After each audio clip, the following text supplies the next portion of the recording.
Welcome viewers to another video. तो आज हम लोग 29 से ऑनवर्ड जो लेक्चर है हम उनको डिस्कस करेंगे। तो टॉपिक या लेक्चर नंबर जो है वो 30 है और इसका नाम जो है वो फाइल पॉइंटर एपीआईज है। तो इसमें वो ये उन्होंने बताया हुआ है कि जैसे फाइल क्रिएट होती है यूजिंग क्रिएट फाइल एपीआई, तो क्या होता है कि फाइल के स्टार्ट पे एक पॉइंटर प्लेस हो जाता है जिसको फाइल पॉइंटर कहते हैं। File pointer is placed at the start of file. तो उसमें क्या होता है कि अब ये जो फाइल पॉइंटर है, ठीक है, ये करता क्या है कि अब यानी फाइल के ऊपर ऑपरेशन जैसे परफॉर्म होते हैं, लाइक रीड फाइल हो गया यूजिंग रीड फाइल एपीआई या राइट फाइल एपीआई। तो ये जो भी उस पॉइंटर की पोजीशन होगी उसके रिस्पेक्ट से ऑपरेशन परफॉर्म होंगे। फॉर एग्जांपल फाइल का साइज जो है वो 4 बाइट है, तो जो पॉइंटर है वो फॉर एग्जांपल दूसरी बाइट पे है, तो अगर फाइल को रीड करना है तो वो दूसरी बाइट से रीड करना स्टार्ट करेगा। इसी तरह अगर फाइल की जो पॉइंटर की पोजीशन है वो 3rd बाइट है, तो जो उस पर राइट करना है तो उस पर जो भी ऑपरेशन परफॉर्म होगा वो जो भी उसकी पोजीशन है पॉइंटर की 3rd बाइट थी, तो उस रिस्पेक्ट से जो है वो पोजीशन के लिहाज से उसके ऊपर ऑपरेशन परफॉर्म होगा। तो ये नीचे लिखा हुआ भी है कि every subsequent read write operation is performed at the current file position, यानी जो भी उस पॉइंटर की पोजीशन है उस रिस्पेक्ट से ही ऑपरेशन परफॉर्म होंगे। तो अब जो एपीआई अवेलेबल है, एक सेट फाइल पॉइंटर है, एक सेट फाइल पॉइंटर एक्सटेंडेड यानी ई एक्स मीन्स एक्सटेंडेड। तो अगर पोजीशन को चेंज करना है सेट करना है तो उसके लिए एपीआई अवेलेबल है। ठीक है, अब इसमें वो कह रहा है कि जो सेट फाइल पॉइंटर है उसको इज क्लमसी टू यूज़, यानी इसको यूज़ करना थोड़ा मुश्किल है कंपैरेटिवली इसके। ठीक है, तो सेट फाइल पॉइंटर जो एक्सटेंडेड वर्जन है यानी ई एक्स वाला उसको आसान है, वो यूज़ होती है 64 बिट ऑपरेशन के लिए। ठीक है, तो ये एमसीक्यूज आता है कि जो सेट फाइल पॉइंटर है वो कितने बिट ऑपरेशन परफॉर्म करने के लिए यूज़ होती है, और जो एक्सटेंडेड वर्जन है ऑब्वियस सी बात है जो एक्सटेंडेड होगी वो 64 बिट होगी, अगर उसके अलावा कोई है तो वो 32 बिट है। तो ये दो एमसीक्यूज इधर से आ जाते हैं। और एक जो है शॉर्ट क्वेश्चन आंसर यहाँ से ये बनता है कि जो फाइल पॉइंटर एपीआई है वो कौन कौन सी है विंडोज़ के अंदर। तो उसका जो आंसर है वो एक तो सेट फाइल पॉइंटर है, ठीक है, और एक सेट फाइल जो है पॉइंटर ई एक्स है। अच्छा, उसके बाद जो शॉर्ट क्वेश्चन आंसर आता है उसमें वो एग्जामिनर है वो कहता है कि जो सेट फाइल पॉइंटर फंक्शन है या एपीआई इसके पैरामीटर लिखें। ठीक है, तो इसके अंदर 3 पैरामीटर है, एक तो फाइल हैंडल है, ठीक है, ये तो हर एपीआई में ही होता है। ठीक है, उसके बाद है आई डिस्टेंस टू मूव, यानी फाइल के अंदर कितने बाइट्स मूव करने हैं, तो ये पैरामीटर किस लिहाज से है, ये 32 बिट अगर फाइल है उसके रिस्पेक्ट से होगा। ठीक है, उसके बाद है long pointer distance to move high, अगर फाइल का साइज जो है वो 64 बिट है तो ये वाला जो पैरामीटर है ये उस लिहाज से यूज़ होगा। ठीक है, उसके बाद है डी डब्ल्यू मूव मैथड। अब मूव मैथड का मतलब ये है कि ये मूव मेथड है, ठीक है, फाइल बिगन यानी जो पॉइंटर की पोजीशन सेट करनी है वो किस तरीके से करनी है। अब ये फाइल बिगन है यानी स्टार्ट में उसको प्लेस करना है पॉइंटर को। ठीक है, इससे क्या होगा कि वो स्टार्ट से मूव करना शुरू होगा और आगे मूव करेगा। इस तरह करंट फाइल यानी फाइल करंट का मतलब ये है कि फाइल के ऊपर जो भी रीड राइट ऑपरेशन होंगे वो जो भी उसकी करंट पोजीशन होगी पॉइंटर की, ठीक है, वो उस लिहाज से ऑपरेशन परफॉर्म होंगे। फाइल एंड का मतलब ये है कि जो फाइल पॉइंटर है वो एंड पे प्लेस होगा और उससे फिर वो है रिवर्स मूव करेगा। ठीक है, तो ये डी डब्ल्यू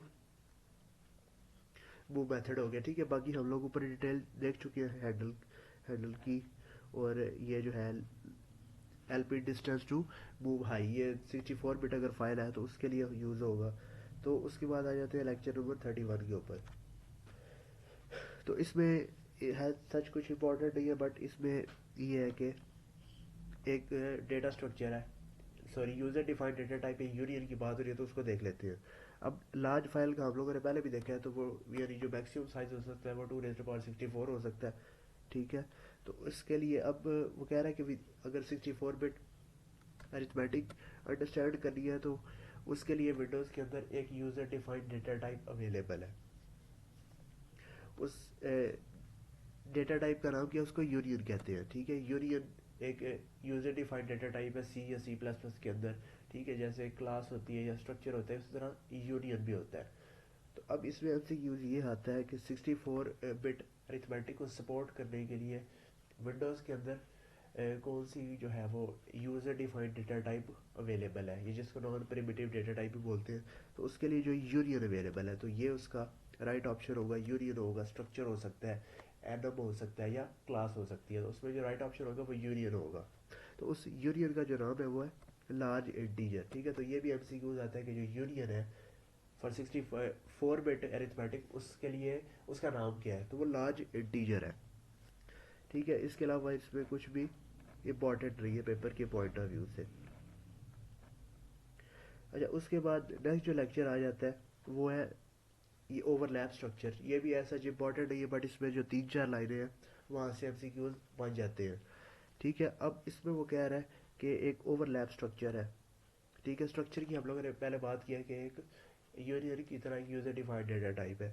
तो ये ओवरलैप स्ट्रक्चर है, ठीक है। ये कहाँ किसके अंदर डिफाइंड है, विंडोज डॉट एच के अंदर डिफाइंड है। तो एमसीक्यूज आता है कि जो ओवरलैप स्ट्रक्चर है ये किस हेडर फाइल के अंदर जो है वो डिफाइंड डिफाइंड हुआ है, ठीक है। तो अब ये किसके लिए यूज़ होता है, एक तो रीड फाइल और राइट फाइल जो एपीआईज है उनके साथ यूज़ होता है।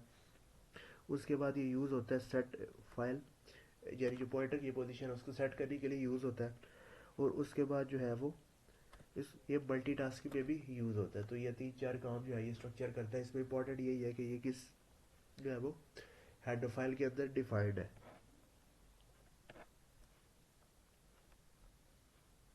उसके बाद नेक्स्ट लेक्चर आ जाता है। अब वो कह रहा है कि इस लेक्चर में बताया हुआ है कि अगर फाइल का जो साइज़ उसको गेट करना हो तो वो कैसे गेट कर सकते हैं। एक तो तरीका इसमें जो उन्होंने बताया हुआ है वो ये है कि फ़ाइल को ओपन करें और उसका जो फाइल पॉइंटर है उसको स्टार्ट यानी उसकी जो भी स्टार्टिंग पोजीशन है वहाँ से उसको एंड तक मूव करें।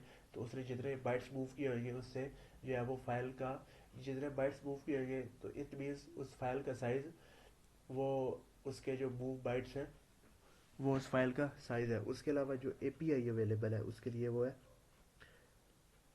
Gate file size EX।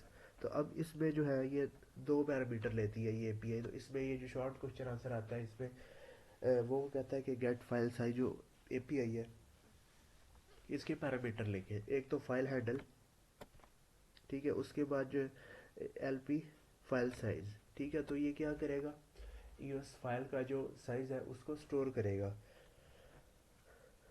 तो उसके बाद ये जो लार्ज इंटीजर है, ठीक है, एलपी फाइल साइज, तो ये एक लार्ज इंटीजर एक स्ट्रक्चर है, is a pointer to structure. तो ये क्या रिसीव करेगा, ये फाइल साइज को रिसीव करेगा इन बाइट्स, ठीक है। इसकी बात हो रही है, ये क्या है, it's a pointer to structure. तो ये क्या कर रहा है, फाइल का जो साइज है उसको स्टोर करता है।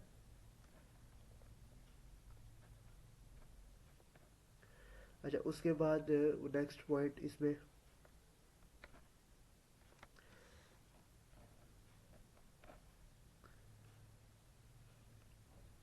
नेक्स्ट पॉइंट ये है कि अगर फाइल का जो साइज है उसको चेंज किया जाए तो size of file can also be change reducing the file size. तो इससे क्या होगा, अगर उस फाइल का साइज को रिड्यूस करेंगे मीन्स कि फाइल जो है वो छोटी हो जाएगी, बट उसमें जो डेटा होगा वो लॉस हो जाएगा। तो इसमें लिखा हुआ है ट्रंकेट डेटा, तो इसका मतलब ये डेटा लॉस हो जाएगा। उसके बाद अगर फाइल का साइज इंक्रीज करना है तो उसके लिए जो एपीआई यूज़ होती है वो set end of file EX है, ठीक है। ये फाइल के साइज़ को इंक्रीज करना चेंज करना उसके लिए यूज़ होती है। तो ये एमसीक्यूज आता है कि जो फाइल का साइज़ है उसको इंक्रीज करने के लिए कौन सी एपीआई अवेलेबल है विंडोज़ के अंदर। तो उसके बाद जो नेक्स्ट लेक्चर है वो प्रोग्राम है, तो आप इस चीज़ को स्किप कर सकते हैं क्योंकि प्रोग्राम जो है वो पेपर के अंदर नहीं आते।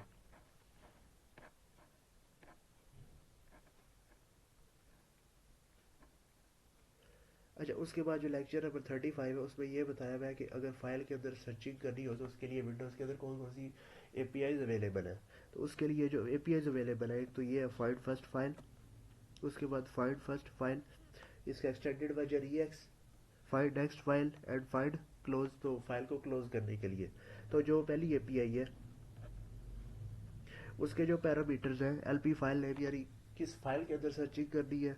उसके बाद ये L P with 32 find data.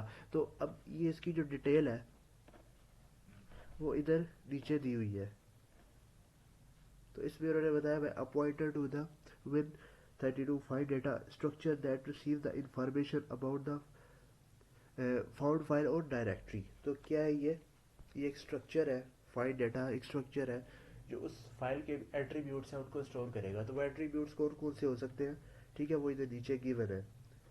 ठीक है, इसमें लिखा हुआ है DW फाइल एट्रीब्यूट्स। तो वो कौन कौन से एट्रीब्यूट्स हो सकते हैं, लाइक क्रिएशन टाइम फाइल कब क्रिएट हुई थी, एक तो ये एट्रीब्यूट है। उसके बाद ये लास्ट टाइम कब एक्सेस हुई थी, इसमें लास्ट टाइम कब राइट, ये कब एक्सेस हुई थी। उसके बाद राइट ऑपरेशन लास्ट टाइम कब हुआ था, और फाइल का साइज। इस तरह के एट्रीब्यूट जो है ये डेटा स्ट्रक्चर जो है वो स्टोर करता है।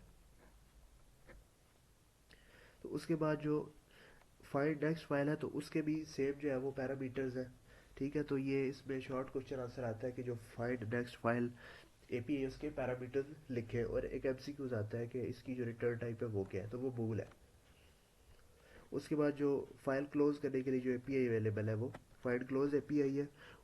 अब इसमें क्या हैंडल पास करना होता है उस फाइल का जिस फाइल को क्लोज करना है। तो इसकी जो रिटर्न टाइप है वो बूल है। इट मीन्स कि अगर ये सक्सेसफुली जो है वो क्लोज हो जाती है फाइल तो ट्रू रिटर्न होगा, अदरवाइज फॉल्स रिटर्न होगा। तो ये MCQs आता है।